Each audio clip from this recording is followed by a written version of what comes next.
Hi everyone and welcome back. Today I would like to show you how to make collard green from my own home recipe, just in time for the holiday.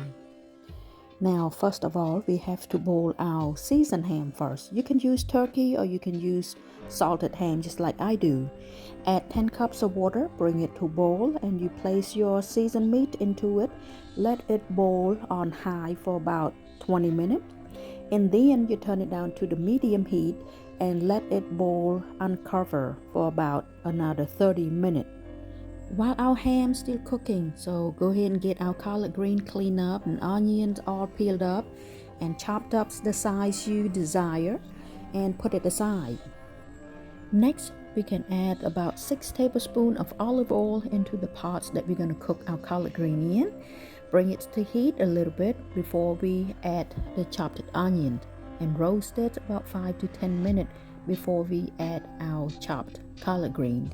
My onion piece is already coated with oil, so go ahead and add the collard green. I add 1 handful at a time and stir it up mixed with the oil and onion to make sure it's all coated. Then we can cover and cook for about 10 minutes. But don't forget stir it up often. Look at that green collard. Now the next step is to add our ham broth that we boiled earlier. You can add more broth if you want it. If you need extra, you can add regular water.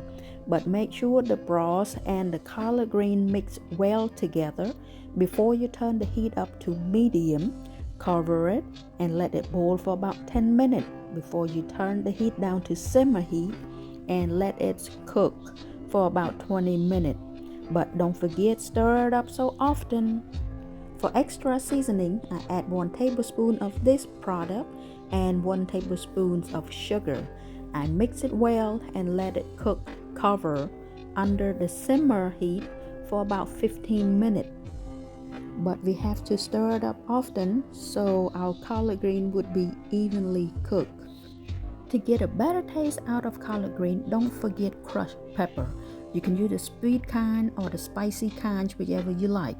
Just sprinkle a little bit into the pot of collard, mix it up well, and let it sit for a few hours before you store it in the refrigerator for the next day.